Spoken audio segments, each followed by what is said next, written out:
꼼꼼한 딥러닝 논문 리뷰와 코드 실습. 이번 시간에 리뷰할 논문은 바로 레즈넷입니다. 이 논문의 full name은 Deep Residual Learning for Image Recognition인데요. 2016년도에 컴퓨터 비전 쪽에서 최우수 학회 중 하나인 이 CVPR에서 발표된 논문입니다. 이 논문은 나오자마자 굉장히 많은 이목을 끌었고요.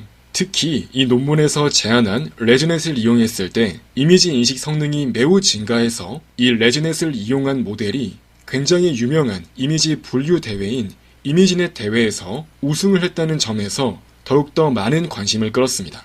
기본적으로 이 논문이 매우 좋은 논문으로 좋은 평가를 받고 있는 이유는 크게 두 가지라고 할 수 있는데요. 먼저 이 논문에서 보여준 성능이 매우 뛰어났다라는 거고요. 그리고 두 번째는 논문에서 제안한 아이디어가 쉽다는 겁니다. 다시 말해 이해하기 쉬우면서 모델의 성능을 매우 많이 향상시킬 수 있었다는 점 때문에 본 논문은 매우 좋은 논문이라고 굉장히 많이 인용되어 활용되고 있다고 볼 수 있습니다. 그래서 본 논문에서는 정확히 어떤 걸 했냐고 하면은 네트워크를 깊게 만들기 위해서 이 잔여학습이라는 것을 이용했다는 점이 본 논문의 가장 큰 특징인데요. 기본적으로 네트워크가 깊어지면 깊어질수록 더욱더 풍부한 특징들을 이 데이터로부터 추출해낼 수 있게 되고 이로 인해 더욱더 높은 성능을 보여줄 수 있다는 것이 일반적으로 보여지는 양상이라고 할 수 있는데요. 다만 레이어가 너무 깊어지게 되면 그때부터는 오히려 성능이 떨어지는 문제가 발생했습니다. 그래서 확인해 보시면 이 레즈넷이 등장하기 전에 일반적으로 사용되었던 CNN 네트워크를 확인해 보시면 이렇게 레이어가 더 깊은 모델이 오히려 이처럼 에러율이 더 높은 모습을 보이는 걸 확인할 수 있는데요. 다시 말해 오히려 더 성능이 안 좋아졌다라고 말할 수 있는 겁니다. 본 논문에서는 일반적인 네트워크에서는 이렇게 단순히 레이어를 깊게 쌓는 것만으로는 어느 시점부터는 더 성능이 떨어지게 되는 그런 문제가 발생할 수 있다는 점을 지적하고 잔여학습, 즉 레지듀얼 러닝을 이용해서 이러한 문제를 개선할 수 있다는 점을 보여주었습니다. 확인해 보시면 이렇게 레이어가 더 깊어지면은 에러율이 더 떨어지는 걸 확인할 수 있습니다. 즉, 더 깊은 레이어가 더 좋은 성능을 보인다는 일반적인 양상을 다시 한번 그대로 유지할 수 있도록 보여주었다는 점이 이 논문에서의 컨트리뷰션입니다. 또한 뿐만 아니라 전반적으로 이러한 잔여학습을 이용했을 때 더욱더 성능이 전반적으로 더 좋아지는 것을 보이고 있습니다. 물론 여기에서 보여주는 이 에러 레이트 같은 경우는 트레이닝 에러입니다. 즉, 밸리데이션이나 테스트 에러가 아니라 이 트레이닝 에러에서의 모습을 보여주는 건데요. 사실 트레이닝 에러 자체는 이미 알고 있는 그런 학습 데이터에 대해서 우리의 모델이 얼마나 잘 수렴하는지를 보여주기 위해서 사용할 수 있는 개념인 건데 이와 같이 기존의 네트워크 같은 경우는 학습 데이터에 대해서도 이처럼 레이어가 깊어지면 오히려 더 수렴이 안 되는 모습을 보이는 걸 확인할 수 있습니다. 따라서 이 그래프는 레즈넷을 이용했을 때 이러한 문제가 해결될 수 있음을 보여주는 것입니다. 본 논문은 기본적으로 컨볼루셔널 뉴럴 네트워크에 대해서 알고 있다고 가정을 하고 논문의 내용들이 전개가 되는데요. 저도 그렇기 때문에 기본적으로 CNN에 대해서 알고 있다고 가정을 하고 논문 리뷰를 진행하겠습니다. 일반적으로 컨볼루셔널 뉴럴 네트워크에서는 컨볼루션 연산을 이용해서 각각의 서로 다른 필터가 이렇게 입력으로 주어진 레이어에 대해서 특정한 영역별로 컨볼루션을 진행해서 이와 같은 액티베이션 맵을 아웃풋으로 뽑아냅니다. 이때 각각의 필터들은 전부 다 학습이 가능한 형태로서 학습이 진행됨에 따라서 서로 다른 적절한 특징 값을 추출할 수 있도록 만들어집니다. 예를 들어 그냥 간단하게 이처럼 RGB로 총 3개의 채널로 구성된 입력값이 있다고 했을 때 이를 총 6개의 필터를 이용해서 슬라이딩을 진행하면서 각 위치에 대해서 컨볼루션 연산을 수행한 결과를 뽑아내서 그 다음 아웃풋 레이어로 액티베이션 맵을 뽑아냈을 때 나오는 결과를 확인해 보시면 이렇게 채널의 크기는 이 필터의 개수와 동일하게 되고요.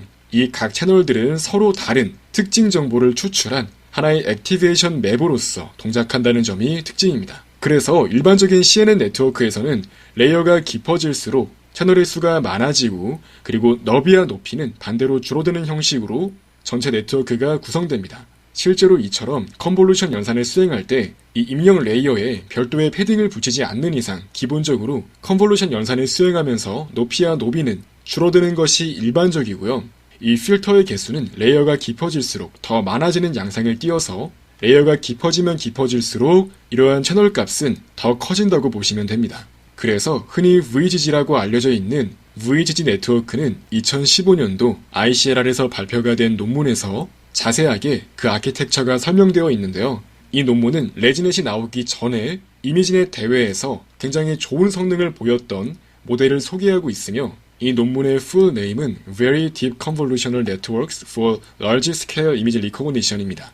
이 논문의 특징이라고 한다면 이렇게 작은 크기의 필터를 많이 사용하는 형태로 레이어의 깊이를 늘려서 우수한 성능을 보였다는 점이 특징인데요. 실제로 본 대회에서 좋은 성능을 보였던 네트워크로는 VGG16과 VGG19 네트워크가 있는데요.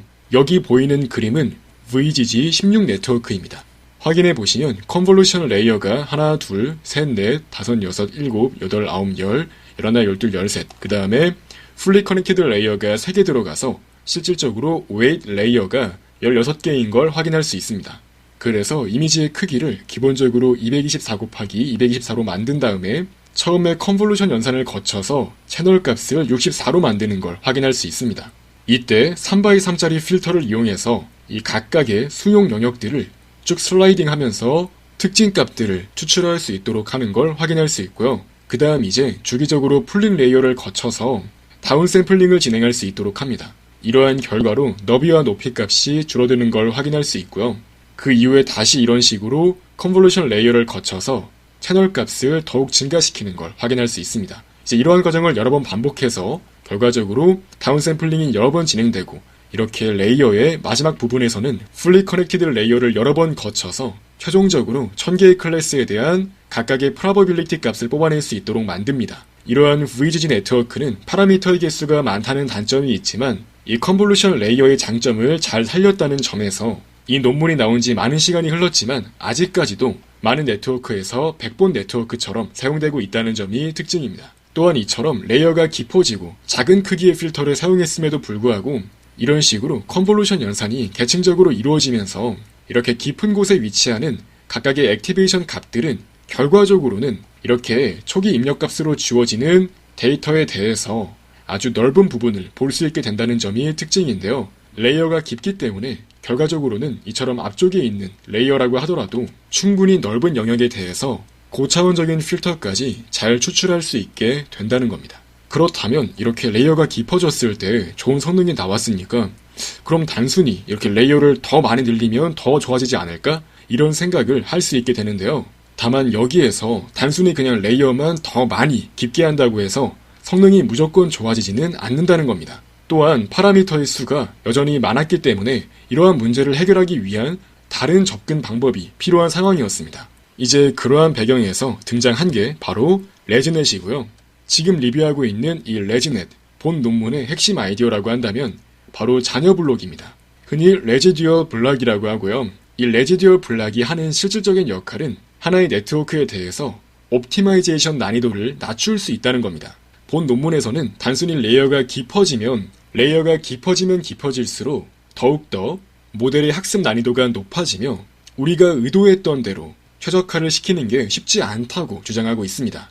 그래서 앞서 소개해드렸던 VGG 네트워크를 기반으로 하는 그런 컨볼루션 뉴럴 네트워크를 단순히 깊게 쌓는 것만으로는 학습이 잘 이루어지지 않기 때문에 학습이 잘 될 수 있도록 하기 위해서 이러한 레지듀얼 블록을 사용할 수 있다고 주장한 겁니다. 그래서 본 논문에서는 실제로 우리가 학습을 하고자 하는 그렇게 내재된 매핑을 H라고 명시를 하고요. 이제 이러한 H를 우리가 곧바로 학습하는 것은 쉽지 않다고 주장합니다. 그래서 이걸 곧바로 학습하지 않고 그 대신 조금 더 학습하기 쉬운 매핑을 이렇게 따로 정의해서 H 대신에 이렇게 F를 학습을 시키는 게 조금 더 난이도가 쉽다라고 주장하고 있는 겁니다. 한 번 더 자세하게 확인해 볼게요. 일반적으로 이렇게 하나의 입력이 들어왔을 때 이제 여기에서 웨이트 레이어 같은 경우는 일반적으로 컨볼루션 레이어 같은 걸 의미하는 건데요. 우리는 이처럼 컨볼루션 연산 같은 걸 통해서 하나의 특징들을 추출한 다음에 이제 렐로와 같은 액티베이션 펑션을 거쳐서 전체 네트워크가 논리니어한 동작을 수행할 수 있도록 만들어주고요. 그 다음 다시 이렇게 이어서 연속적으로 컨볼루션 레이어를 거치는 형태로 네트워크를 구성합니다. 실제로 어떠한 데이터 X를 넣었을 때 이상적으로 동작하는, 즉 우리가 의도로 하고 있는 그러한 매핑을 H라고 한번 가정을 해보는 거예요. 이상적으로 동작하는 함수 H를 학습하는 것은 어렵기 때문에 얘를 학습하는 대신에 조금 더 학습이 잘 되는 형태인 이런 F를 이용하자라는 게 본 논문의 핵심 아이디어입니다. 확인해 보시면 진짜 별거 없어요. 그냥 이 X를 이렇게 더해주는 거 하나만 추가된 겁니다. 다른 건 바뀌지 않았어요. 즉 이렇게 인풋 값을 이 웨이트를 여러 번 거친 이 결과 값에다가 더해주는 것만 추가했더니 결과적으로 이 네트워크가 훨씬 더 학습이 빠르고 정확하게 잘 되었다는 겁니다. 이제 한번 이렇게 웨이 값을 여러 번 거쳐서 나온 결과를 한번 F라고 해볼게요. 즉 이제 여기까지 나온 결과가 F인 건데 이제 여기서 F에다가 X를 더한 형태가 우리가 의도했던 매핑인 이 H와 같아지는 형태가 되도록 유도를 해주는 겁니다. 이렇게 하면 어떤 일이 발생하냐고 하면 이렇게 앞선 레이어에서 학습된 정보는 그대로 가지고 올 수 있는 겁니다. 다시 말해서 앞서 학습된 정보를 그대로 가져오고 이제 거기다가 추가적으로 이 F를 더해주겠다라는 겁니다. 즉 이 X는 그대로 가져오고 아직 남아있는 즉 잔여한 정보인 이 F만 추가적으로 학습할 수 있는 형태로 만들어주면 우리는 이 F를 그냥 추가적으로 학습을 해주면 되는 것이기 때문에 이 fx 플러스 x 전체를 다 학습하는 것보다는 훨씬 쉽다는 겁니다. 확인해 보시면 이 h 같은 경우는 이 각각의 웨인 레이어가 별도로 분리가 되어 있기 때문에 각각의 웨인 레이어에 대해서 그 가중치 값들을 개별적으로 모두 학습을 진행할 필요가 있는 거예요. 그렇기 때문에 당연히 더 수렴 난이도가 높아지게 되고 이제 그 현상은 레이어가 깊어지면 깊어질수록 더욱더 심하게 발생할 수 있다는 거죠. 반면에 이 오른쪽에 있는 네트워크를 확인해 보시면 기존에 학습했던 정보는 그대로 가져오고 추가적으로 필요한 정보만 이제 얘만 그냥 따로 더 학습을 진행해서 더해주면 된다는 겁니다. 그렇기 때문에 다시 말하면 이 H를 학습하는 것보다는 이 F를 학습하는 게 더욱더 쉽기 때문에 이러한 형태로 네트워크를 바꾸었을 때 우리는 학습이 더 빠르고 그리고 더 높은 성능으로 잘 이루어지는 것을 확인할 수 있는 겁니다. 조금 더 수식적으로 자세하게 알아보겠습니다. 본 논문에서는 현재 왼쪽 그림에 나와 있는 이 F 함수를 바로 다음과 같이 정의를 했는데요. 이렇게 입력값 X가 들어왔을 때 거기다가 이렇게 first way 값을 곱하도록 만들고 그 다음에 이제 activation function 본 논문에서는 렐로를 사용했고요. 그래서 얘를 이렇게 또 씌워준 다음에 그 다음 나온 결과에다가 다시 이어서 이 second way 값을 곱해주는 걸 확인할 수 있습니다. 그래서 이제 이 왼쪽 그림의 F 함수가 바로 이렇게 정의가 되고 이제 여기에 추가적으로 이렇게 X가 더해지는 걸 확인할 수 있습니다. 그래서 바로 일반적으로 이러한 형태로 이 레지듀얼 블락을 정의하는 걸 확인할 수 있는데요. 실제로 이 F 같은 경우는 꼭 이런 식으로 웨이 값을 단순히 두 번만 쓰는 게 아니라 이렇게 여러 번 사용할 수 있다고 가정을 하고 있고요. 그래서 멀티플 컨볼루셔널 레이어라고 정의하는 걸 확인할 수 있고 이제 거기에 추가적으로 이 숏컷 커넥션을 이용해서 기존의 입력값을 그대로 가져와서 이 결과에다가 더해줄 수 있도록 만듭니다. 물론 이제 여기에서 이 입력값의 디멘전과 이 아웃풋값의 디멘전이 동일하다고 하면 아이덴티티 매핑을 수행할 수 있는 걸 확인할 수 있는데요. 다만 여기에서 입력 디멘전과 아웃풋 디멘전이 서로 다르다고 하더라도 그냥 리니어하게 프로젝션을 시켜서 매핑을 해줄 수 있다고 말하고 있습니다. 이제 여기에서 프로젝션이라고 하는 것은 이 X에 비해서 이 아웃풋 쪽의 디멘전이 더 크다고 하면 이 X 디멘전에 있는 하나의 X를 그 아웃풋 디멘전에 그냥 프로젝션을 시켜서 그 값을 더해줄 수 있도록 하면 되기 때문에 바로 이러한 형태를 가지고 있다고 보시면 되겠습니다. 자, 그래서 일반적으로 이미지 분류 분야에서 가장 많이 사용되는 일반적인 데이터셋인 이미지넷에 대해서 테스트 결과를 분석해 본 건데요. 이 플레인 네트워크 같은 경우는 VGG 네트워크의 특징들을 가지고 와서 별도로 만들어 놓은 컨볼루션 네트워크고요. 이 오른쪽에 있는 네트워크와 다른 점은 레지듀얼 블럭을 사용했는지 안 했는지 그 여부가 다르다고 할 수 있습니다. 근데 확인해 보시면은 이 레지듀얼 블럭을 사용했을 때 훨씬 더 성능이 잘 나오는 걸 확인할 수 있습니다. 확인해 보시면 일반적인 네트워크와 비교했을 때 레지듀얼 블락을 사용했을 때 훨씬 좋은 성능이 나오는 걸 확인할 수 있고 또한 실제 대회 환경에서 이 앙상블 기법을 이용해서 더욱더 성능을 높이는 테크닉을 적용한 결과 이처럼 탑5 에러레이트에서 이전까지의 스테이트 오브 디 아트와 비교했을 때 훨씬 좋은 성능을 보이는 걸 확인할 수 있습니다. 앙상블 기법을 사용하지 않고 단순히 싱글 모델을 사용했을 때에도 마찬가지로 이 레지넷이 기존의 스테이트 오브 디 아트와 비교했을 때 훨씬 좋은 성능을 보여주고 있는 걸 확인할 수 있습니다. 자, 마찬가지로 제 GitHub 리포지터리에다가 지금 리뷰하고 있는 레지넷 논문에 대한 링크와 실습 자료까지 올려놓았습니다. 자, 그래서 바로 한번 페이퍼 함께 확인해 보도록 할게요. 본 논문은 딥러닝 분야에서 굉장히 유명한 학자인 카이밍 허가 마이크로소프트에 있을 때 작성한 논문이고요. 바로 이어서 앱스트랙트부터 읽어보겠습니다. 깊은 뉴럴 네트워크는 기본적으로 학습을 진행하기가 어렵다는 그런 단점이 있습니다. 그래서 본 논문에서는 Residual Learning Framework을 제안해서 이 트레이닝 과정을 더 쉽게 만들어줄 수 있도록 했고요. 이전에 등장했던 논문들과 다르게 훨씬 깊은 네트워크를 학습했다는 점이 특징입니다.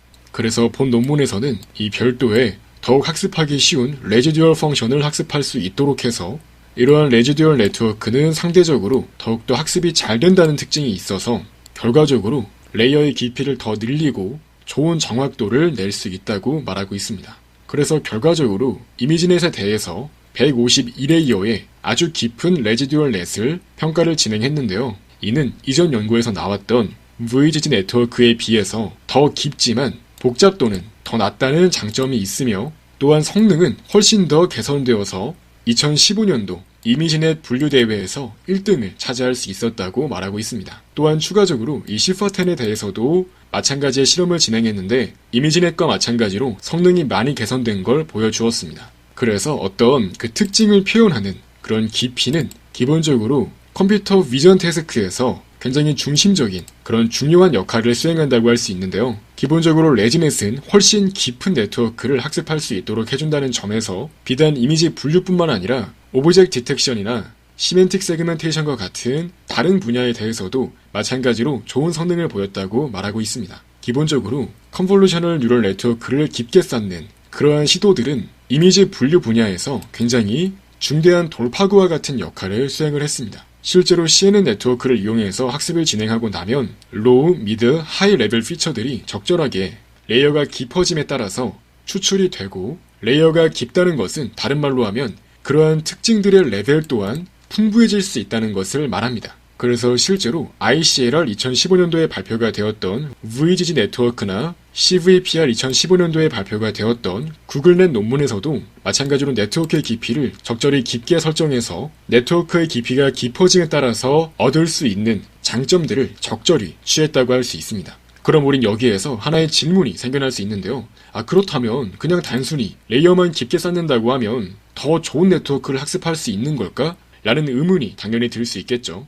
다만 오래전부터 단순히 레이어만 깊게 쌓는다고 하는 것은 다른 문제들을 야기할 수 있다고 알려져 왔습니다. 예를 들어 Vanishing Gradient 같은 게 가장 대표적인 문제라고 할 수 있죠. 그래서 이제 이러한 문제들을 해결하기 위해서 다양한 테크닉들이 제안이 됐는데요. 그중 하나가 바로 이 네트워크의 가중치 값들을 초기에 적절히 초기화를 해놓아서 학습이 잘 이루어질 수 있도록 만들어보자 라는 아이디어입니다. 그래서 카이밍허 같은 경우는 2015년도 ICCV에서 Delving Deep into Rectifiers 란 논문을 발표를 해서 거기에서 흐어 이니셜라이제이션 테크닉 또한 제안을 했습니다. 그래서 본 논문은 기본적으로 레이어가 깊어짐에 따라서 디그레데이션 프로블럼이 발생할 수 있다고 주장하고 있습니다. 즉 레이어가 깊으면 어큐러시가 무조건 높아지는 게 아니고 어느 정도 이상 깊으면 오히려 어큐러시가 감소할 수 있다는 겁니다. 또한 이러한 문제는 단순히 오버피팅 때문에 발생하는 건 아니며 단순히 레이어를 깊게 쌓는 것은 오히려 트레이닝 에러를 높이는 문제를 발생시킬 수 있다고 말하고 있습니다. 실제로 그림을 확인해 보시면 그냥 기본적인 컨볼루셔널 뉴럴 네트워크에서 레이어의 수만 늘리는 것은 이처럼 트레이닝 에러와 테스트 에러를 둘 다 오히려 증가시키는 문제가 존재한다는 건데요.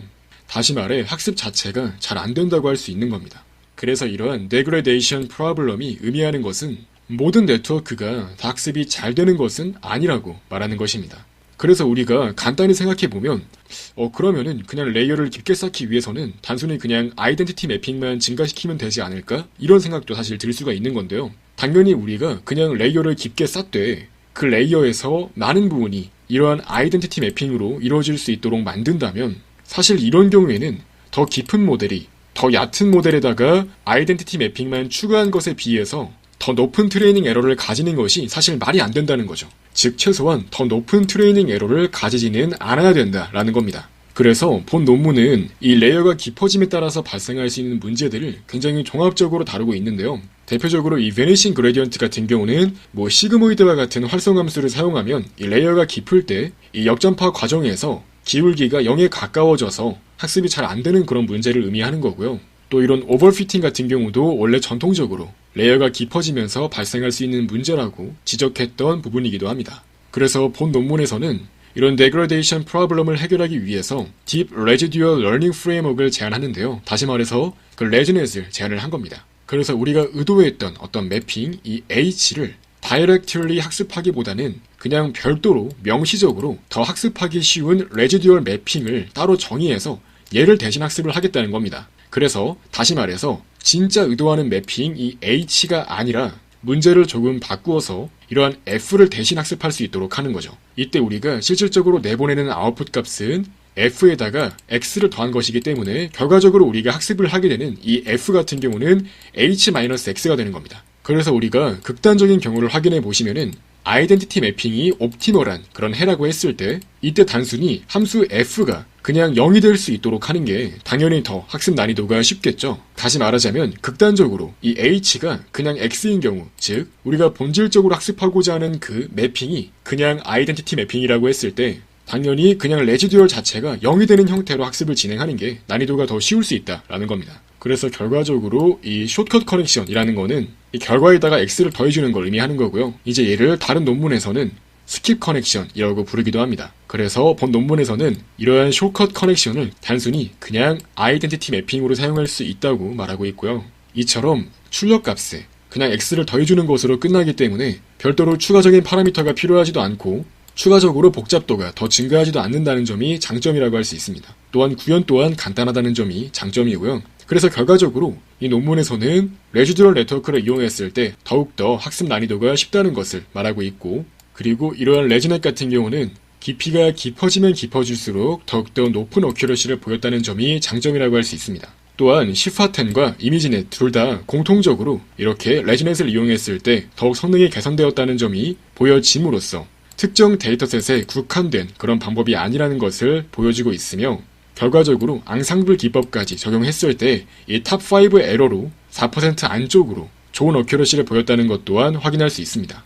그래서 이미지넷에 대해서 1등상을 차지를 했고, 뿐만 아니라 오브젝트 디텍션이나 시멘틱 세그멘테이션에 대해서도 동일한 아이디어를 적용했을 때 마찬가지로 성능이 좋았다는 것을 보여주고 있습니다. 그래서 충분히 다양한 분야에 적용이 가능하다고 주장하고 있습니다. 그래서 확인해 보시면은 약간 그림이 헷갈릴 수 있긴 한데요. 여기서 말하는 F 같은 경우는 이 웨일 레이어를 두 개 다 거친 이후의 값을 의미하는 겁니다. 이제 거기다가 추가적으로 X만 더해주는 거라고 보시면 되겠고요. 이제 우리가 여기에서 이 F를 학습을 진행하는 거예요. 결과적으로 우리가 이러한 블락을 이용하게 되면 학습을 진행함에 따라서 우리는 이 F를 학습하게 되고, 이 F를 학습하는 게 원래 우리가 학습하고자 했었던 그런 의도했던 매핑에 비해서 더 난이도가 쉽다는 것을 말하고 있는 겁니다. 본 논문에서는 가장 먼저 Related Work에서 이러한 레지듀얼한 테크닉들이 본 논문에서 뿐만 아니라 이전부터 꾸준히 사용되었던 방법이라는 것을 먼저 언급을 하고 있고요. 그리고 숏컷 커넥션 같은 경우는 마찬가지로 최근 딥러닝 연구에서도 많이 사용되고 있었다고 설명하고 있습니다. 여기에서 44번은 구글넷 논문이고요.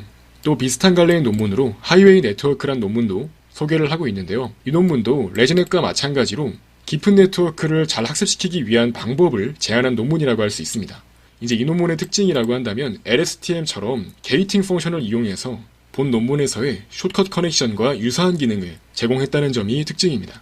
다만 이제 다른 점이라고 한다면 본 논문 레지넷에서는 항상 레지듀얼 펑션을 학습하는 형태로 네트워크가 구성이 되고 아이덴티티 매핑은 매번 사용돼서 더해진다는 점이 특징입니다. 자, 그래서 본 논문에서의 레지듀얼 러닝을 더욱 자세하게 설명하고 있는데요. 사실 제가 앞서 설명드렸던 내용과 거의 똑같은 내용이 계속해서 반복하여 등장한다고 보시면 되겠습니다.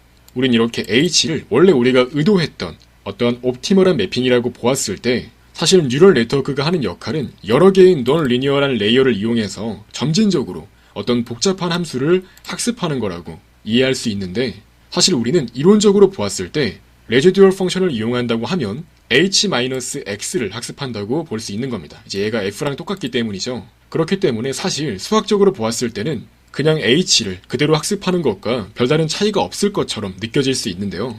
다만 이제 여기에서 다른 점이라고 한다면 이렇게 F를 학습하는 방법을 이용할 때는 그 난이도가 훨씬 쉬워진다는 겁니다. 이게 바로 핵심 아이디어인데요. 이렇게 동일한 답을 도출한다고 하더라도 이런 포뮬레이션을 바꾸는 과정이 왜 좋은 결과를 낼 수 있는지가 약간 납득이 안 갈 수 있는데요. 또한 오히려 데그레데이션 프로블럼 측면에서 보았을 때 이런 아이디어가 어떻게 보면 직관에 반하는 그런 아이디어로 보일 수도 있다는 겁니다. 다만 앞서 언급했듯이 추가적으로 더해지는 레이어가 아이덴티티 매핑이라고 한다면 더 깊은 모델은 최소한 더 얕은 모델에 비해서 트레이닝 에러가 높아지지는 않을 것이라는 추측을 할 수 있습니다. 같은 맥락으로 여러 개의 논리니어한 레이어를 겹쳐 놓은 상황에서 아이덴티티 매핑을 학습하는 것 자체가 쉽지 않은 태스크일 수 있기 때문에 그냥 이러한 아이덴티티 매핑을 기본으로 깔고 갈 수 있도록 하는 겁니다. 다시 말해서 그냥 기본적으로 항상 이전 입력값을 그대로 출력값으로 더해줄 수 있도록 해서 기본적인 아이덴티티 매핑을 항상 수행할 수 있도록 해줌으로써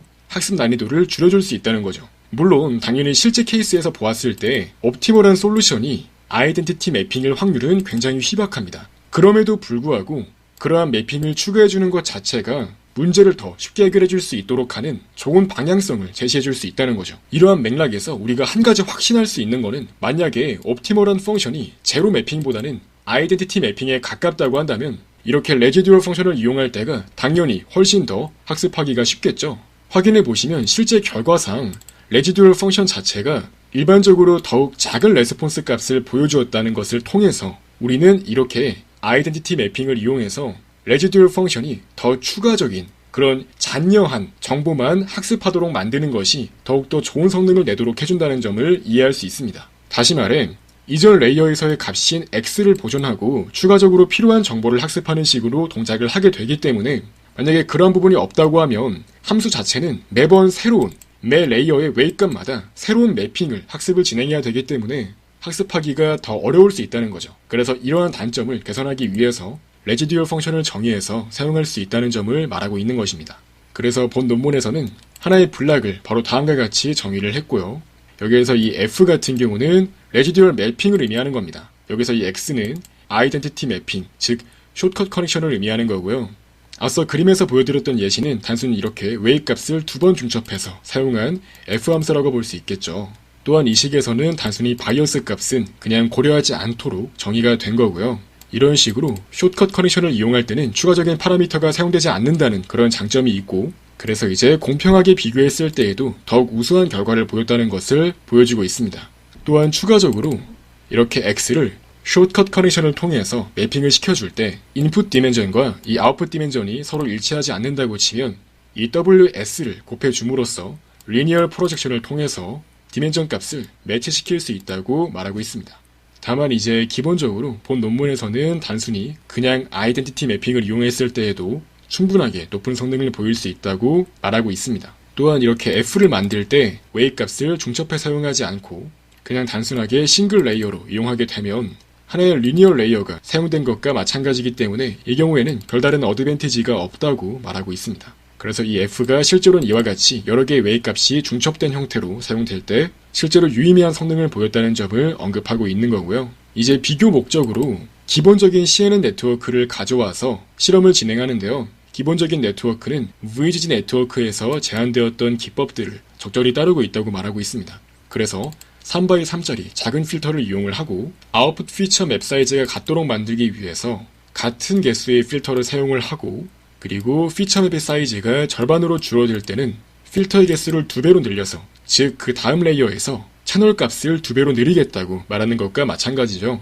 이런 방법으로 레이어마다 타임 컴플렉시티를 보존할 수 있는 형태로 네트워크를 구성했다고 말하고 있고요. 그리고 별도의 풀링 레이어를 사용하지 않고 그냥 컨볼루션 레이어에서 이 스트레이트 값을 2로 설정해서 다운샘플링을 진행했다고 말하고 있습니다. 이후에 레이어의 마지막 부분에서 에버리지 풀링을 이용해서 결과적으로 이 1000개의 클래스로 분리할 수 있도록 만들었다고 언급하고 있네요. 그래서 결과적으로 본 모델은 일반적인 VGG 네트워크와 비교했을 때 더욱 적은 파라미터를 사용하고 복잡도 또한 낮았다고 그 장점에 대해서 언급하고 있네요.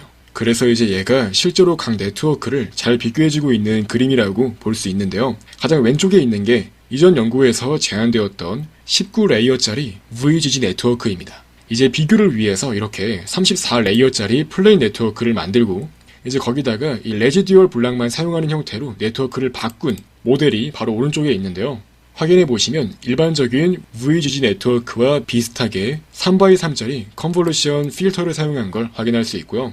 이제 레지넷 같은 경우는 컨볼루션 필터를 2개씩 묶어서 이렇게 매번 레지듀얼 펑션 형태로 학습을 진행할 수 있도록 만드는 걸 확인할 수 있고요. 이렇게 점선으로 표시된 부분은 이 입력단과 출력단의 디멘전이 일치하지가 않아서 디멘전을 맞춰줄 수 있도록 하는 테크닉이 가미된 숏컷 커넥션이라고 보시면 되겠습니다.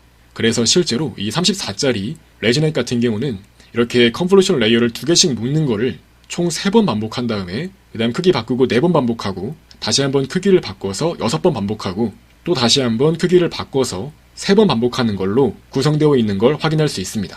방금 보여드린 그림이 바로 이 표에서 이 34 레이어와 동일합니다. 확인해보시면 이렇게 3번, 4번, 6번, 3번 연속적으로 레이어가 중첩되어 있는 걸 확인할 수 있죠. 아까 설명드렸던 내용과 정확히 일치하는 걸 확인할 수 있습니다. 그래서 확인해보시면 VGG와 비교했을 때 이 플랍 수는 오히려 더 감소한 걸 확인할 수 있고요. 이제 여기에서 플랍 같은 경우는 일반적으로 딥러닝 모델에서 계산 복잡도를 나타내기 위한 척도라고 보시면 되겠고요.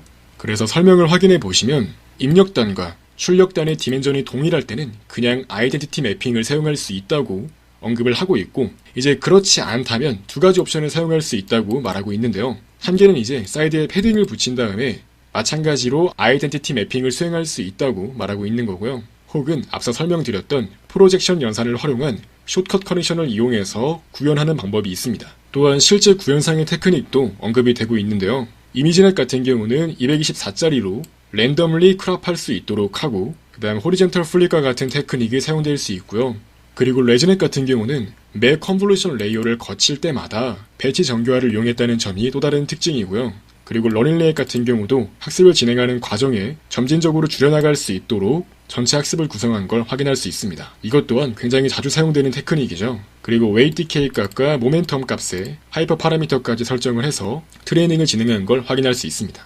그래서 평가 같은 경우는 이미지 분류 쪽에서 거의 국룰처럼 쓰이고 있는 이미지넷 2012년도 데이터셋을 이용해서 평가를 진행을 했고요. 트레이닝 데이터 같은 경우는 100만 개를 넘어가고 이 밸리데이션 이미지 같은 경우는 5만 개 정도로 구성되어 있으며 총 1000개 클래스로 분류되어 있죠. 그래서 실제 결과를 확인해 보시면 그냥 플레인 네트워크에서 더 깊은 레이어를 쌓는 것은 오히려 더 얕은 네트워크보다 에러율이 높아진 것을 확인할 수 있습니다. 이 그래프가 그 내용을 잘 보여주고 있는데요. 이 플레인 네트워크 같은 경우는 레이어가 깊어질수록 오히려 더 성능이 떨어지고, 그리고 레지넷 같은 경우는 레이어가 깊어질수록 더 성능이, 즉 정확도가 높아지는 걸 확인할 수 있습니다. 확인해 보시면 진짜 이 플레인 네트워크와 비교했을 때 사실상 달라진 건 숏컷 커넥션이 더해진 것밖에 없음에도 불구하고 훨씬 성능이 개선된 걸 확인할 수 있습니다. 또한 여기에서 재미있는 점은 본 논문의 저자들은 이러한 문제가 베니싱 그레디언트 때문에 발생한 것은 아니라고 언급을 하고 있습니다. 실제로 학습 과정에서 포월드 패스와 백월드 패스를 확인했을 때 어떠한 시그널 값들이 점진적으로 사라지는 그런 문제는 사실상 발견되지 않았다고 말하고 있으며, 오히려 본 논문의 저자들은 어떻게 추측을 하고 있냐고 하면 이러한 문제가 발생하는 이유는 exponentially low convergence rate 때문이라고 언급을 하고 있습니다. 즉 다시 말해서 확인 결과 시그널 값들이 베니시 되는 그런 문제는 거의 없었으며, 이러한 수렴률이 기하급수적으로 낮아지는 것이 문제라고 판단을 하고 있습니다. 이제 여기에서 컨버전스 레이트 같은 경우는 최적화 기법에서 등장하는 개념으로 수렴을 위해 필요한 에폭이나 수렴 난이도를 언급하고자 할 때 사용하는 척도라고 이해하시면 됩니다. 결과적으로 플레인 네트워크와 비교했을 때 레지넷 같은 경우는 더 깊은 레이어가 얕은 레이어에 비해서 잘 동작하는 걸 보여주고 있으며, 트레이닝 에러 또한 확실하게 줄어들고 일반화 성능 또한 높았다고 언급하고 있습니다. 그래서 레지넷 같은 경우는 깊어질수록 더 잘 동작하고 실제 성능 또한 다른 모델과 비교했을 때 높았다고 언급하는 걸 확인할 수 있고요. 그리고 실제로 그래프를 확인해 보시면 수렴 속도 또한 더 빠르다는 것을 확인할 수 있습니다. 결과적으로 초기 단계에서 더욱 빠르게 수렴할 수 있도록 만들어줌으로써 이러한 옵티마이제이션 자체를 더욱더 쉽게 만들어준다는 점이 장점이라고 할 수 있고요. 또한 본 논문에서는 추가적으로 숏컷 커넥션을 위해서 아이덴티티 매핑을 사용할지 아니면 프로젝션을 사용할지에 대해서도 실험을 통해 그 성능 차이를 보여주고 있는데요. 여기서 A 같은 경우는 제로 패딩을 이용해서 디멘전을 늘려주고 아이덴티티 매핑을 사용한 거고요. B번은 디멘전이 증가할 때만 프로젝션 연산을 수행하는 거라고 볼 수 있고요. 그리고 C는 그냥 모든 숏컷에 대해서 항상 프로젝션을 사용하는 거라고 볼 수 있습니다. 그래서 테이블 3을 확인해 보시면 C번이 가장 성능 자체는 높게 나오는 걸 확인할 수 있습니다. 다만 본 논문에서는 이렇게 C가 더 좋은 성능을 보였다는 걸 확인할 수 있지만, 즉 개선은 됐지만 프로젝션 숏컷이 필수라고 할 정도로 높은 개선은 아니라고 주장을 하고 있습니다. 그렇기 때문에 꼭 필수라고 할 수 없으며 기본적으로 아이덴티티 쇼컷을 이용해서 성능을 많이 개선시킬 수 있다는 것을 보여주고 있고, 특히 보틀넥 아키텍처에 대해서는 복잡도를 증가시키지 않기 위해서 더욱 효과적으로 사용될 수 있다고 말하고 있습니다. 그림을 통해 확인해 보시면 이처럼 초반에 1x1짜리 필터를 64개 사용하고, 그 다음 이렇게 중간에는 일반 레지듀얼 블락과 마찬가지로 3x3짜리 필터를 사용하고요. 그리고 이렇게 마지막에 다시 1x1짜리 커널을 256개 사용하는 걸 확인할 수 있습니다.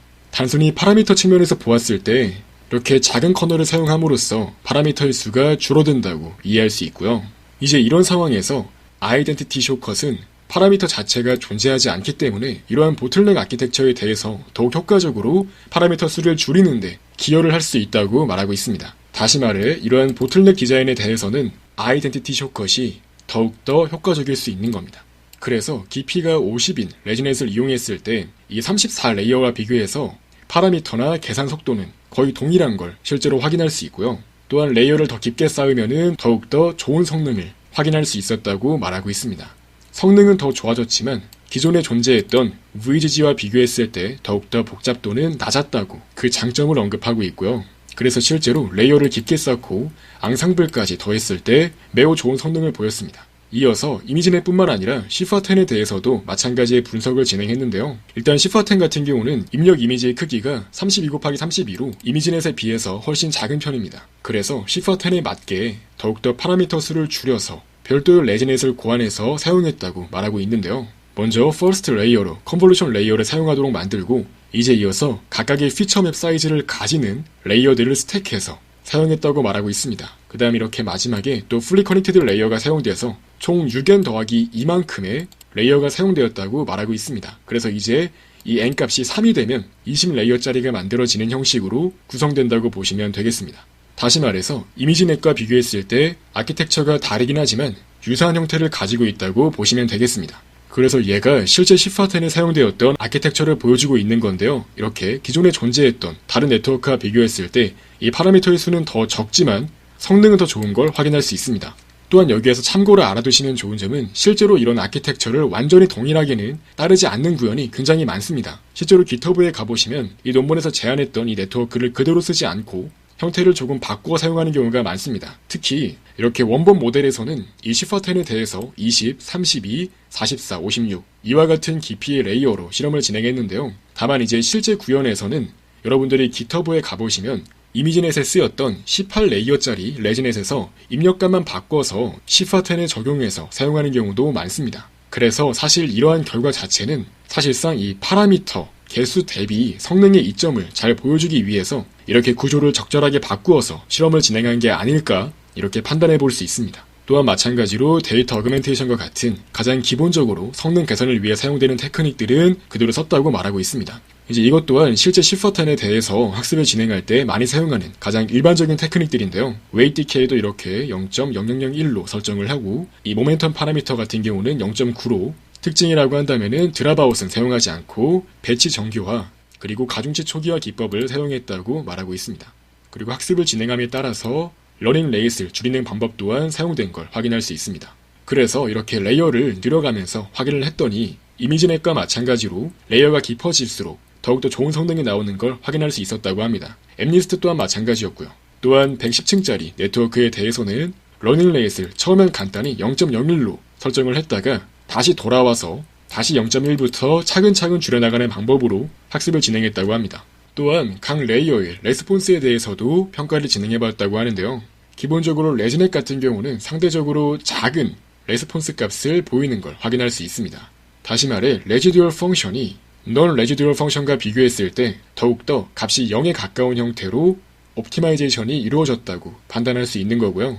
또한 참고로 레이어가 너무 불필요한 수준으로 깊어지게 되면 오히려 성능이 떨어질 수 있다고 말하고 있습니다. 그래서 작은 데이터에 대해서 불필요하게 너무 깊은 레이어를 쌓게 되면 오버피팅 문제가 발생할 수 있어서 성능이 떨어질 수 있다고 말하고 있고요. 그리고 마지막으로 오브젝트 디텍션과 세그멘테이션 태스크에 대해서도 마찬가지로 레지넷을 확장해서 테스트를 해보았는데, 이와 같이 에버리지 프리시전 값을 비교한 결과 기본 VGG를 백본 네트워크로 설정하는 Faster RCNN에 비해서 레지넷 기반의 네트워크가 더 좋은 성능을 보였다는 것 또한 확인할 수 있습니다. 제 GitHub 저장소에서 레지넷을 활용한 이미지 분류 실습 코드를 확인해 볼 수 있는데요.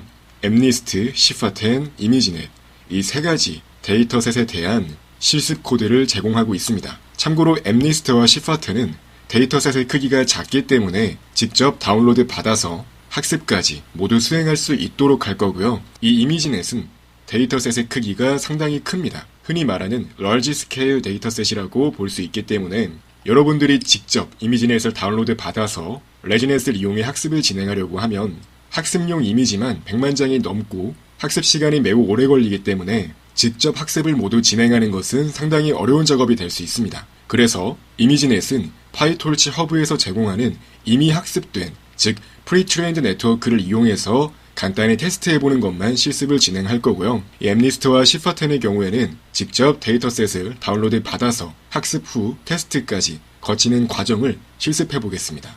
따라서 먼저 이미지넷부터 확인해 볼게요. 자, 여러분들이 실제로 코드를 실행해보고 싶으시다면 이 오픈 인코렛 버튼을 눌러서 여러분들의 구글 계정으로 직접 코드를 실행하시면 되고요. 단 코드를 실행하실 때 이 런타임, 그 다음 런타임 유형 변경에서 유형을 GPU로 설정해서 GPU 기기를 이용해서 전체 파이톨치 코드를 실행할 수 있도록 하시면 됩니다. 자, 코드를 확인해 보시면 레지넷 18 모델을 이용해서 이미지 분류 실습을 진행할 수 있도록 하는 건데요.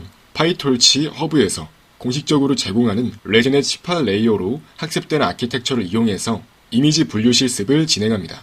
자, 그래서 가장 먼저 필요한 파이톨치 라이브러리를 불러오는 걸 확인할 수 있고요. 이후에 GPU 장치를 사용 설정할 수 있도록 디바이스를 잡아줄 수 있도록 합니다. 이후에 이미지넷에 정의된 클래스 정보를 가져오기 위해서 해당 경로에서 이미지넷에 대한 클래스 정보가 담겨있는 파일을 받아와 파싱할 수 있도록 합니다. 그래서 실제로 인덱스 18번에 해당하는 클래스가 무엇인지 출력을 해보았더니 이렇게 매그 파일하고 까칠하고 출력되는 걸 확인할 수 있죠. 또 기본적으로 이 레지넷 같은 경우는 이미지가 들어왔을 때 그 이미지를 바로 사용하는 것이 아니라 이미지의 크기를 224 곱하기 224로 변형한 다음에 톨치 모델에 집어넣기 때문에 이와 같이 기본적으로 입력 데이터를 전처리하는 과정이 필요합니다. 그래서 이처럼 전처리 과정을 트랜스폼스 객체를 이용해서 정의할 수 있도록 하고요. 이제 이미지를 가져와서 단순히 출력해 볼 수 있도록 하기 위해 이미지 출력 관련 라이브러리인 매플럿 라이브러리를 불러와서 한 장의 이미지를 이렇게 다운로드 받아서 출력할 수 있도록 만듭니다. 이때 이미지 로더 같은 경우는 특정 경로에서 이미지 객체를 가져와서 앞쪽에 차원 하나를 추가해서 GPU로 올리는 함수입니다. 이때 파이톨치 같은 경우는 가장 첫 번째 차원이 배치 사이즈에 해당하기 때문에 이미지 한 장을 가져온다고 하더라도 이렇게 배치 목적의 차원으로 1이 들어갈 수 있도록 하는 겁니다. 이제 한 장의 얼룩고양이 이미지를 다운로드 받아서 출력을 해볼 수 있는데요. 이미지 쇼 함수를 이용해서 출력합니다. 기본적으로 매플럿 라이브러리를 이용하기 위해서 다시 이렇게 CPU로 가져온 다음에 배치 목적의 차원은 제거하고 그 다음 다시 파이썬 이미지 객체로 바꾸어서 이미지를 화면에 출력하도록 만들면 되는데요. 실제로 다운로드 받은 이미지가 이와 같이 출력되는 걸 확인할 수 있습니다. 또한 데이터 자체가 기본적인 전처리 과정으로 크기가 224 곱하기 224로 변형되어서 출력되는 걸 확인할 수 있습니다. 이제 실제로 이 이미지를 레지넷에 넣어서 수행 결과를 확인해 볼 수 있는데요. 일단 기본적으로 레지넷 같은 경우는 이미지를 초기에 잘라서 넣는 것뿐만 아니라 그런 전처리뿐만 아니라 입력값을 정규화해서 학습 성능을 개선시킬 수 있는데요. 사실 이와 같이 입력 데이터를 정규화하는 것은 비단 레지넷뿐만 아니라 일반적인 이미지 분류 네트워크에서 사용되는 테크닉이라고 볼 수 있습니다. 실제로 파이톨치 허브에서 제공하는 레지넷 18 모델에서 학습할 때 사용했던 그 정규화 하이퍼 파라미터를 그대로 사용할 수 있도록 하고 이제 이미지가 들어왔을 때 이러한 정규화를 거친 뒤에 레지넷 모델에 들어갈 수 있도록 만드는 것을 확인할 수 있습니다. 이 파이톨치에서 이 NN 시퀀셜 객체는 여러 개의 레이어를 차례대로 연결하기 위해 사용할 수 있는 그래서 실제로 이 이미지를 모델에 넣은 아웃풋 값을 뽑은 뒤에 이제 출력으로 나온 그 로진 레이어 값에서 소프트맥스를 취해서 모든 클래스에 대한 확률 값을 더한 값이 100%가 될 수 있도록 해서 가장 높은 확률을 가지는 5개의 클래스를 출력하도록 만들면 다음과 같이 바로 태비캣이 가장 높은 확률로 나오는 것을 확인할 수 있습니다. 다시 말해 얼룩고양이라고 정상적으로 분류하고 있는 걸 확인할 수 있고요. 이와 같이 간단하게 이미 학습된 레지넷 모델을 그대로 가져와서 하나의 이미지에 대해서 적절히 분류해보는 실습을 진행해볼 수 있습니다. 이어서 엠리스트와 시파10에 대해서는 실제로 모델을 학습하는 것까지 확인해 볼 건데요. 먼저 시파10부터 확인해 보겠습니다. 자, 바로 여기가 가장 핵심이 되는 그 레지넷 18 모델을 정의하는 부분인데요. 사실 실제 코드는 조금 더 복잡하고 다양한 내용들을 포함하고 있지만 제가 이 레지넷 18에만 사용되는 필수적인 내용만 남도록 해서 코드를 많이 줄인 겁니다. 그래서 코드가 굉장히 짧은 편이에요. 이 파이톨치로 간단하게 이렇게 레지넷 모델을 작성할 수가 있고요. 한번 코드를 확인해 보겠습니다. 먼저 여기에서 이 베이직 블락이라는 게 나오는데요. 이 베이직 블락은 이렇게 논문상에 나오는 레이어에서 이 하나의 블락을 의미하는 게 베이직 블락입니다. 이제 이러한 베이직 블락을 연속적으로 여러 개씩 쌓아서 코드를 작성하는데요. 확인해 보시면 이처럼 베이직 블락은 두 개의 컨볼루션 레이어로 구성되는데 먼저 하나의 레이어를 거친 다음에 배치 노멀라이제이션을 거치고 그 다음 렐루를 거친 다음에 다시 그 다음 레이어로 이렇게 들어갑니다. 다시 그 다음 레이어를 이처럼 확인하고 이 또한 마찬가지로 수행 이후에 배치 노멀라이제이션과 렐루를 거칩니다. 다만 이제 여기에서 이렇게 입력으로 들어오는 그 x 값이 이렇게 아이덴티티 매핑을 이용해서 두 번째 컨볼루션을 거친 결과에다가 더해질 수 있도록 만든 뒤에 이제 그 이후에 렐루가 씌워질 수 있도록 만드는 방식으로 구현됩니다. 자, 실제 코드를 확인해 보시면 이 3x3짜리 커널이 사용되는 걸 확인할 수 있고 이 스트레이드 값 같은 경우는 디멘전을 바꿀 때 사용할 수 있습니다. 즉 너비와 높이를 줄일 때는 이 스트라이드 값을 2로 설정해서 이 너비와 높이가 절반가량으로 줄어들 수 있도록 만들고요. 말씀드렸듯이 먼저 하나의 컨볼루션 레이어를 거친 다음에는 배치 노멀라이제이션을 거치고 이후에 다시 두 번째 컨볼루션을 거친 다음에 배치 노멀라이제이션을 거칠 수 있도록 합니다. 또한 이제 숏컷 커넥션을 위해서 매핑을 수행할 수 있도록 하는데요. 이때 스트라이드가 1이 아니라면 입력값과 출력값의 디멘전이 다르다는 의미이기 때문에 이 경우에는 디멘전을 맞춰주기 위해서 이처럼 마찬가지로 스트라이드를 거쳐서 동일한 차원으로 이 입력값 x가 커넥션 될 수 있도록 만듭니다. 이제 여기에서 실제로 forward를 확인해 보시면 첫 번째 컨볼루션 거치고 배치 노멀라이제이션 거친 다음에 렐로 씌워주고 그 다음 이후에 다시 두 번째 컨볼루션 거친 다음에 배치 노멀라이제이션까지 거치게 만든 이후에 이제 그 다음에 여기다가 x를 매핑해 줄 수 있도록 합니다. 이제 그 결과에다가 렐루를 씌워서 최종적으로 아웃풋을 내뱉는 걸 확인할 수 있고요. 이제 이건 실제 논문에서 제안하고 있는 구현 방식과 동일한 것으로 확인할 수 있습니다. 그래서 모든 컨볼루션 레이어는 이처럼 이 3x3짜리 커널을 사용하고 이제 커널 2개씩 묶어서 숏컷 커넥션까지 적용할 수 있도록 해서 전체 포워드 패스를 구성한 걸 확인할 수 있고요. 그래서 실제로 레지넷이 어떻게 정의되냐 하면 앞서 정의했던 베이직 블락을 여러 번 연결하는 방식으로 구현됩니다. 실제 논문을 확인해 보시면 이러한 베이직 블락을 2번씩 묶어서 넘겨주는 걸 확인할 수 있는데요. 참고로 여기에서 알아두시면 좋은 점은 저는 해당 코드를 구현할 때 이처럼 이미지넷에 사용되었던 모델 아키텍처를 그대로 사용했습니다. 사실 원래 논문에서는 이 시파10을 위해서 별도로 더 파라미터 수가 많이 작은 레지넷 아키텍처를 구성해서 시파10을 트레인시키는데요. 사실 GitHub에 존재하는 많은 코드들이 이와 같이 이미지넷의 아키텍처를 그대로 따르면서 입력 단위 크기만 시파10에 맞게 바꾸는 방식을 많이 사용을 하고 있기 때문에 저 또한 이렇게 코드를 구성할 때 기본적인 아키텍처는 이미지넷을 학습할 때 사용했던 캐퍼시티가 충분히 큰 아키텍처를 사용할 수 있도록 했습니다. 그래서 확인해 보시면은 이렇게 필터 개수 또한 완전히 논문과 동일하게 맞춘 걸 확인할 수 있고요. 이제 이러한 베이직 블락들은 2번씩 중첩되어서 사용되는 걸 확인할 수 있습니다. 그래서 이 레지넷을 구성할 때 이 블락의 개수들을 입력받을 수 있도록 하는데요. 실제로 레지넷 18 같은 경우는 각각의 베이직 블락이 2번씩 중첩돼서 사용될 수 있도록 만드는 것을 확인할 수 있습니다. 즉 다시 말해서 이렇게 2번씩 중첩되어 사용될 수 있도록 명시를 해준 거고요. 이어서 코드를 확인해 보시면은 별도로 make layer라는 하나의 함수를 이용해서 실제로 베이직 블락들이 연속적으로 연결될 수 있도록 만드는 걸 확인할 수 있습니다.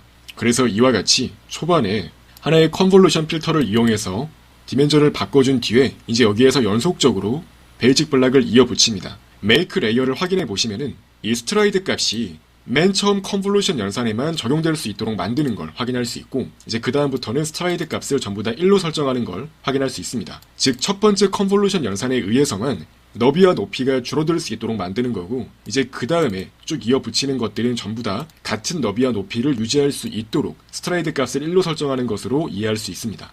실제로 확인해 보시면은 이렇게 이 첫 번째 컨볼루션 레이어에서 이 너비와 높이 값을 줄이는 걸 확인할 수 있습니다.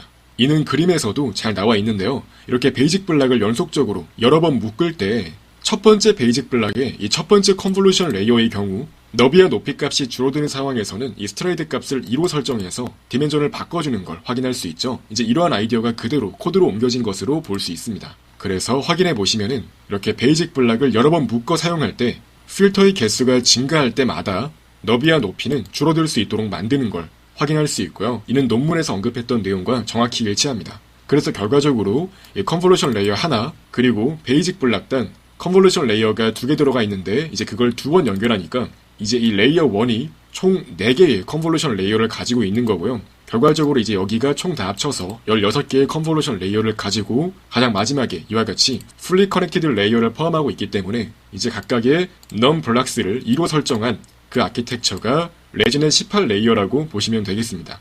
그래서 결과적으로 포워드 패스를 거칠 때 이렇게 각각 레이어를 차례대로 거친 다음에 마지막에 에버리지 풀링 거치고 풀리 커넥티드 레이어를 거쳐서 최종적으로 10개의 클래스가 나와서 이 시파10을 학습하도록 만들어져 있는 걸 확인할 수 있습니다. 사실 본 네트워크는 충분히 캐퍼시티가 큰 네트워크이기 때문에 이걸 1000으로 바꾼 다음에 이미지넷을 학습을 시킨다고 해도 좋은 성능이 나올 수 있는 모델이라고 보시면 되겠습니다. 자, 그래서 이제 실제로 데이터셋을 다운로드해서 불러올 수 있도록 하고요.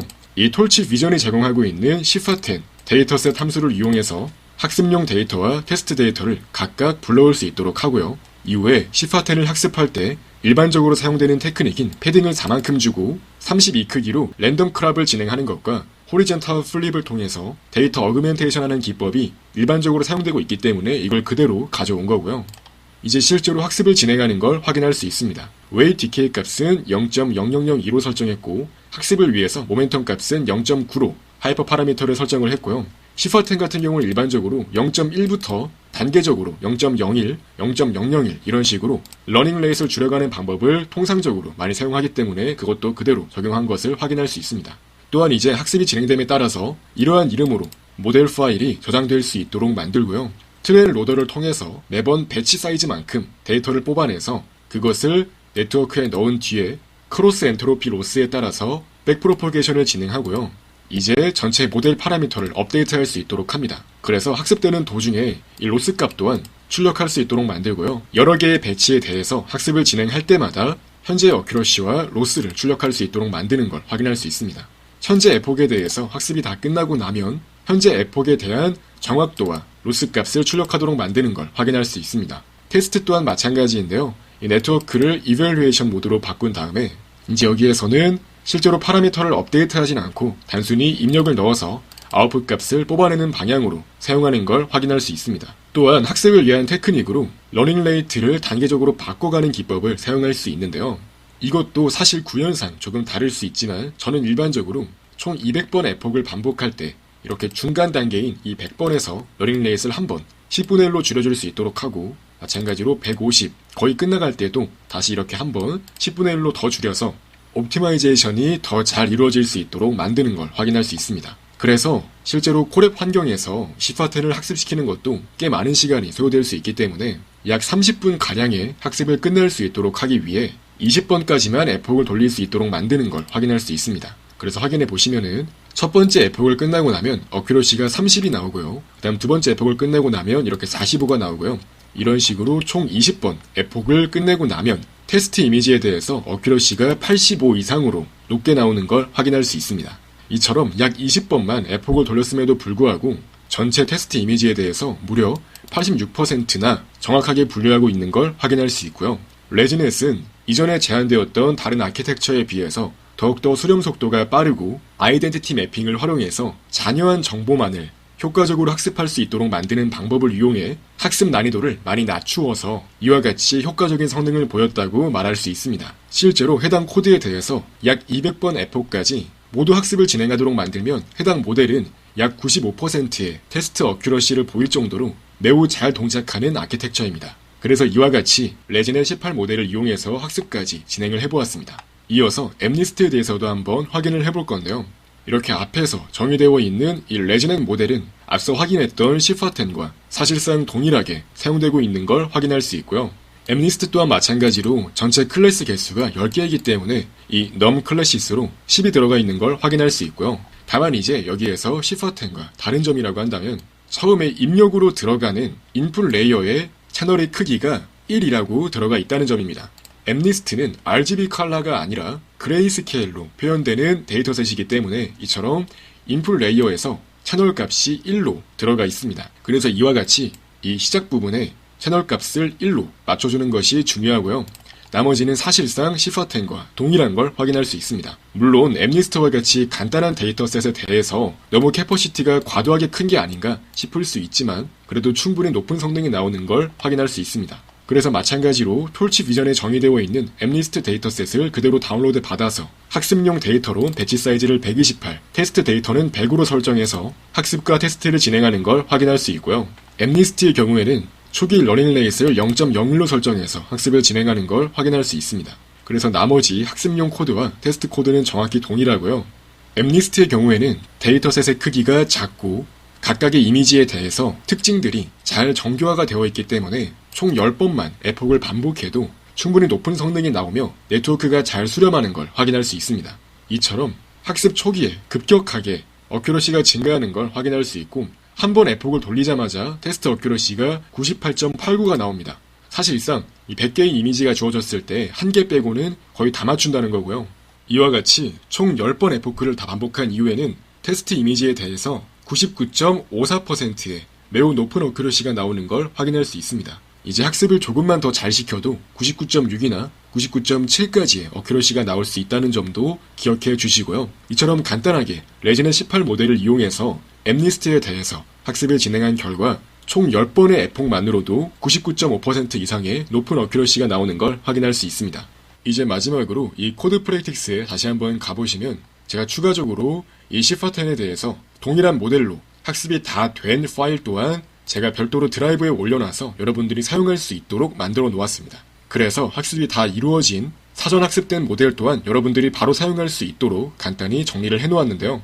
앞서 확인했던 시퍼텐 학습을 위한 데이터 코드와 정확히 일치하게 사용되고 있는 걸 확인할 수 있고요. 다만 여기에서 제가 별도로 저희 학교 계정에 원드라이브에 올려놓았던 모델 파일을 다운로드 받으셔서 사용해볼 수 있도록 해놓았는데요. 레지넷 18 모델을 이용해서 시퍼텐에 대해서 학습한 모델을 그대로 다운로드 받아서 이제 별도의 학습 과정 없이 해당 모델을 그대로 불러와서 사용할 수 있도록 만드는 걸 확인할 수 있고요. 다만 제가 학습을 진행할 때 GPU 여러 장을 병렬적으로 이용해서 학습을 진행했기 때문에 이와 같이 데이터 패럴렐을 이용해서 모델을 로드할 수 있도록 만듭니다. 이어서 마찬가지로 테스트 데이터만 불러올 수 있도록 해서 전체 테스트 데이터셋에 대해서 평가를 진행하도록 만들었더니 이와 같이 95.28%로 상당히 높은 어큐러시가 나오는 걸 확인할 수 있습니다. 이처럼 충분히 캐퍼시티가 큰 레지넷 18 모델을 이용하고 입력 데이터 전 처리 또한 잘 수행해서 학습을 진행한 결과 이처럼 95% 이상의 높은 테스트 어큐러시가 나올 수 있도록 학습이 잘 이루어지는 걸 확인할 수 있습니다. 이상으로 엠리스트와 시퍼텐에 대해서 이 레지넷을 이용해 학습을 진행하고 평가를 진행하는 것까지 실습해 보았고 학습이 다 된 이후에 네트워크를 가져와서 테스트를 해보는 것까지 실습을 해보았고요. 추가적으로 앞서 이미지넷으로 학습된 네트워크를 이용해서 별도로 준비한 사진 한 장을 분류해보는 실습까지 진행을 해보았습니다. 오늘은 이렇게 총 4개의 실습을 해보았는데요. 레지넷은 이미지 분류 태스크에 대해서 논문에서 매우 많이 등장하는 베이스라인과 같은 모델이기 때문에 레지넷의 동작 원리에 대해서 바르게 이해하고 많은 실습을 통해서 다양한 예제를 돌려보시면 딥러닝을 공부하는데 많은 도움이 될 수 있습니다.